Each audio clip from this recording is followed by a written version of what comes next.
오늘은 북제의 황태우를 지내다가 조국이 멸망한 뒤에는 기녀로서 성을 팔며 생활했던 무성왕후 호태우의 이야기입니다. 오늘날의 성을 파는 행위는 도덕적으로 질타받는 행위이죠. 법적으로도 적어도 한국에서는 불법입니다. 하지만 과거에는 성을 파는 것이 합법이거나 심지어는 성을 파는 여인이 높은 지위를 얻기도 했습니다. 허나 성을 팔아 높은 지위를 얻은 여성들이 성을 팔지 않고 처음부터 높은 지위를 가질 수 있었다면 과연 똑같은 일을 했을까요? 우리의 상식으로는 당연히 아니라는 생각이 듭니다. 그런 점에서 호태우는 사뭇 다른 행보를 보인 여자이죠. 북제가 멸망한 이후에 기녀가 되었다고 해서 어쩔 수 없이 팔려갔다고 생각하실 수도 있는데, 호태우는 본인 스스로 황후의 삶을 사느니 기녀가 되는 것이 훨씬 낫다고 말하면서 기방을 차렸습니다. 의아하실 수도 있지만 호태우는 북제의 황후를 지낼 때도 상당히 문란한 생활을 했죠. 호태우는 자신의 욕구를 풀 수 있으면서 돈까지 벌 수 있는 기녀의 삶을 선택한 겁니다. 호태우의 간단한 설명은 여기서 마무리하고 이제 본격적으로 이야기 시작해보죠.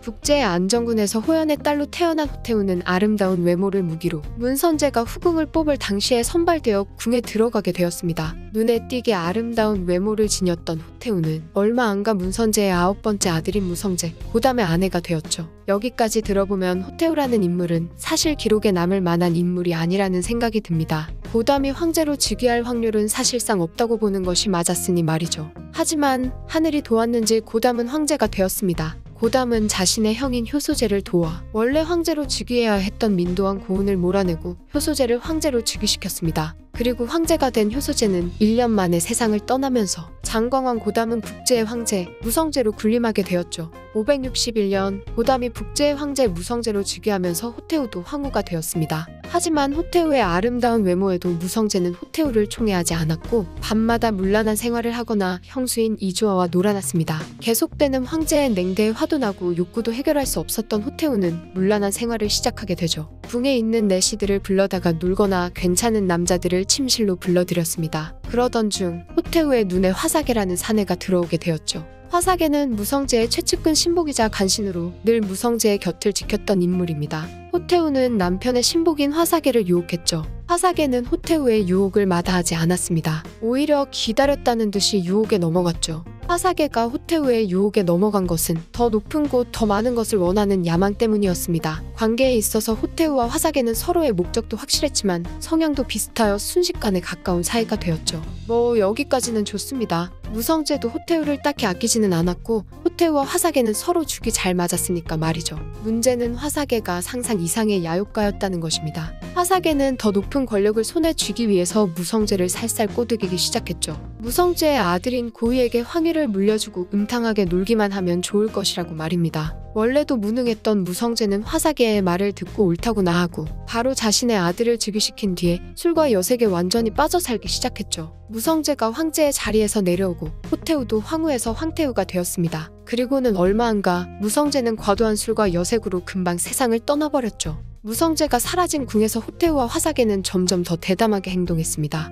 당연히 화사계의 행동은 신하들의 큰 반발을 샀고 신하들이 황제에게 화사계를 벌해달라는 상소까지 올리게 되는 지경까지 갔죠. 하지만 고의는 그렇게 하지 못했습니다. 능력적으로 부족했던 점은 둘째로 치고 나이가 너무 어렸기 때문에 호태우의 심경을 건들고 싶지 않았던 것이었죠. 고의는 아무런 행동도 하지 못했고 충언이 아닌 달콤한 말을 하는 간신들을 가까이 하면서 상황은 더욱 나빠져 갔습니다. 게다가 황제의 신임을 얻은 화사계가 자신의 뜻에 반하는 자들을 모두 몰아내었죠. 반대파가 모두 사라진 판에서 화사계는 회왕왕이라는 직위까지 얻어내면서 실권을 손에 쥐게 됩니다. 하지만 화사계가 생각하지 못한 것이 하나 있었으니 바로 고의의 동생 고엄이었죠. 고엄은 처음부터 간사한 계략으로 조정을 어지럽히는 화사계를 마음에 들어하지 않았고 암살할 계획을 세우던 중이었습니다. 정치를 잘해도 시기와 질투가 존재하는 곳이 궁인데 간신으로 황제에게 붙어서 자신에게 반하는 자들을 몰아내는 화사계를 싫어하는 분파도 당연히 존재하고 있었죠. 고엄은 화사계를 싫어하는 인물 중 하나인 호태우의 매부 풍자종을 꼬셔서 뜻을 함께하기로 합니다. 계획은 빠르게 진행되어 화사계는 조회에 참석하러 가는 길에 고엄과 풍자종이 보낸 신복에게 암살당하고 말죠. 화사계의 죽음으로 호태우는 극심한 외로움에 빠지게 되는데 어느 날부터는 극심한 외로움을 견디지 못하고 마음을 달래고자 예부를 목적으로 사원을 드나들기 시작했습니다.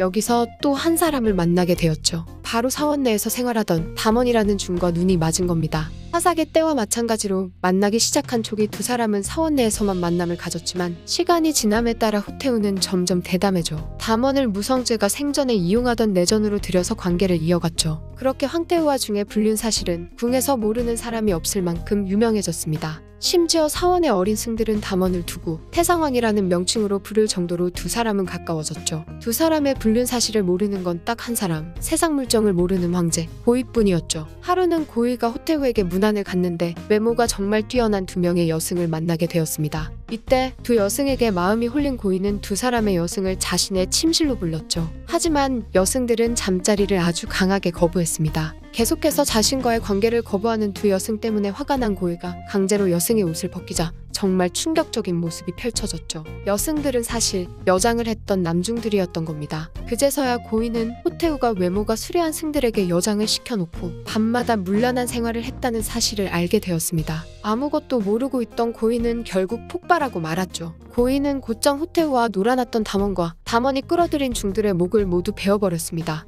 사원의 중들뿐만 아니라 조사를 통해서 원상왕을 비롯해 호태우와 관계를 가졌던 모든 지방 관리들도 찾아내 처형했죠. 이어서 고희는 자신의 어머니인 호태우를 유폐시켜 북궁에 가두어버립니다. 그런데 상황이 한순간에 바뀌어버리죠. 무성제부터 화사계의 호태우까지 거치면서 말이 아니었던 북제의 조정은 북주의 침공으로 순식간에 무너져 버립니다. 북제가 무너졌으니 유배를 당했던 호태우는 풀려나게 되었죠. 당장의 자유는 얻었으나 높은 지위에서 군림하며 마음에 드는 남성들과 놀아나는 삶에 익숙해진 호태우는 평민의 삶에 적응해야 했습니다. 하지만 걱정과는 달리 오히려 평민이 된 것에 기뻐했죠. 차라리 성을 팔면서 돈을 벌면 일석이조라고 생각하며 자신의 며느리이자 전직 황후인 목사리를 데리고 북주의 수도 장안에 기방을 차립니다. 이때 호태우의 나이는 40이 안 되었고 며느리인 목사리는 이제 겨우 20살을 넘겼을 때였죠. 북제의 황후와 황태우가 기방을 차렸다는 소식은 순식간에 장안에 퍼져나갔고 사업은 엄청나게 성공합니다. 한참을 기녀 생활을 하던 호태우는 어느 날 며느리에게 황후가 되는 것이 기녀가 되는 것보다 못하다. 지금이 더 즐겁다 라고 말했죠. 옛말에 진정으로 좋아하는 일을 업으로 삼지 말라는 말이 있지만 호태우는 오히려 자신이 진정으로 좋아하는 일을 하면서 평민이 된 이후에 행복한 삶을 살다가 수나라가 천하를 통일할 때 세상을 떠났습니다. 역사를 배우거나 공부하면서 느꼈던 것인데 오히려 지금보다 옛날이 더 개방적이었던 것 같은 느낌을 많이 받습니다. 특히 서양에서도 개인의 자유를 제한하는 종교가 없는 시대를 보면 확실히 엄청 개방적이죠.